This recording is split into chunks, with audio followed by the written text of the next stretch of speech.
কর্তৃক আয়োজিত আজকের এই মজলুম জননেত্রী উপমহাদেশের মজলুম জননেত্রী দেশ নেত্রী বেগম খালেদা জিয়ার উদ্দেশ্যে দোয়া মাহফিল ও নির্বাচনী পথসভা সম্মানিত সভাপতি উপস্থিত আছেন জয়পুরহাট জেলা বিএনপির সম্মানিত আহ্বায়ক সদরভাষণ মহোদয় গুলজার হোসেন, উপস্থিত আছেন সিনিয়র যুগ্ম আহ্বায়ক, যাকে কেন্দ্র করে আজকের এই দোয়া ও আলোচনা সভা আমার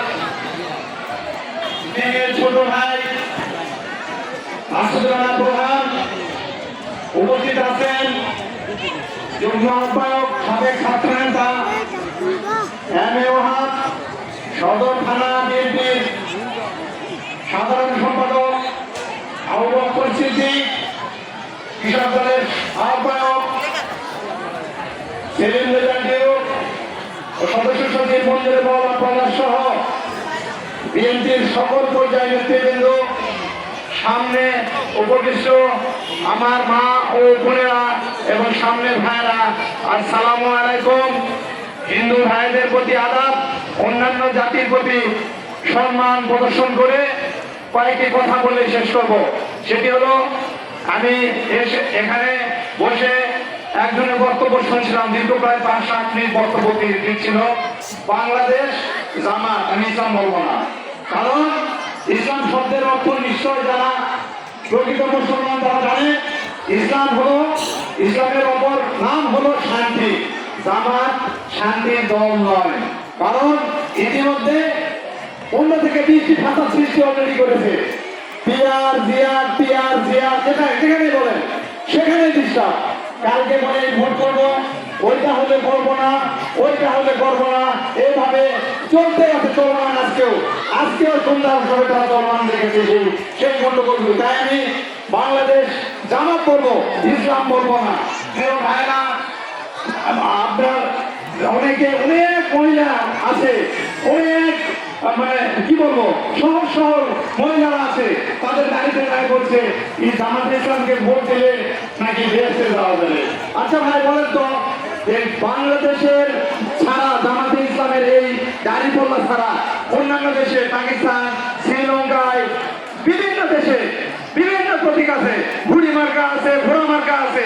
তাহলে ওখানকার মুসলমানেরা কি ঘুড়ি মার্কার ঘোড়া মার্কায় ভোট দিলে কি জান্নাতে যাবে না? শুধু ওখানে তো জানি করলা নেই, তারা কোথায় যাবে? তারা কি দুজকে যাবে? আমি এই জন্য জামাতকে নিয়ে আমি বেশি কথা বলতে চাই না। এই জন্য জামাতকে নিয়ে যত কথা বলবেন ততই তারা হাইলাইট হবে, কারণ জামাতের দৌড় কত দূর সেটা আমরা জানি। মোল্লার দৌড় মসজিদ পর্যন্ত। আপনাদেরকে আরো একটা কথা বলছি, সেটি হলো, মনে আপনার যেখানে যদি কোনো জামাতের সমর্থক বা কোনো ব্যক্তি যদি থাকেন, অবতরে থাকেন, আপনাকে উদ্দেশ্য করে তা বলছি, মনে রাখবেন ফজরের নামাজের যেদিন আপনারা পরিপূর্ণ কাতার করতে পারবেন সেদিনই আপনারা ক্ষমতায় আসার স্বপ্ন দেখবেন।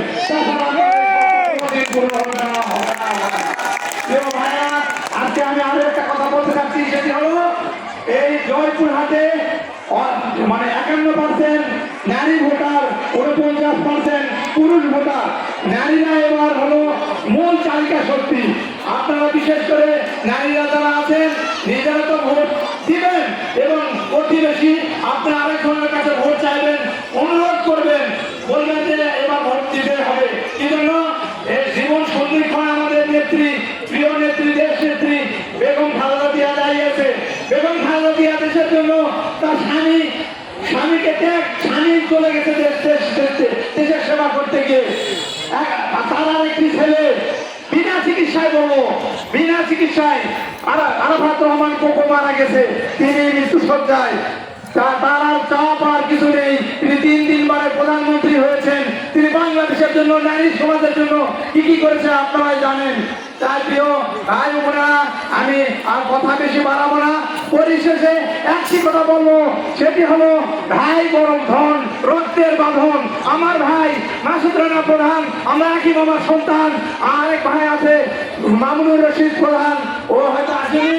আমি আমার এই ভাই মাসুদ রানা প্রধানের জন্য বড় জোরে অনুরোধ করবো আপনারা সকলে ধানের শীতে ভোট দিয়ে তাকে এমন ভাবে বর্ধিত করবেন যেন দেশটা তারেক রহমান ও বেগম খালেদা জিয়া খুশি হয়। জয়পুরহাটের মানুষের প্রতি সব সময় খুশি ছিল, রাজি খুশি ছিল বেগম খালেদা জিয়া এবং তারেক রহমান। সেই জন্য এবার এমন ভোট দিবেন। গতবার আমি নিজে ভোটের যে দায়িত্বে যে ছিলাম এই বেলান্দা সেন্টারে, বিশেষ করে গোলজার ভাইয়ের শ্বশুর বাড়ি, এই বুধের পাশের শ্বশুর বাড়ি, তারাও ব্যাপকভাবে ভোট দিয়ে এই আশপাশে সেন্টার থেকে ফাঁস করে দিয়েছিল। এবারও ফাঁস করে দেবেন আমার কথা শেষ করছি। আল্লাহ হাফেজ। বাংলাদেশ জিন্দাবাদ। শহীদ জাহাঙ্গীর হোক। দেশনেত্রী বেগম খালেদা জিয়া জিন্দাবাদ। আগামীর ভবিষ্যৎ তারেক রহমান জিন্দাবাদ, জিন্দাবাদ, জিন্দাবাদ।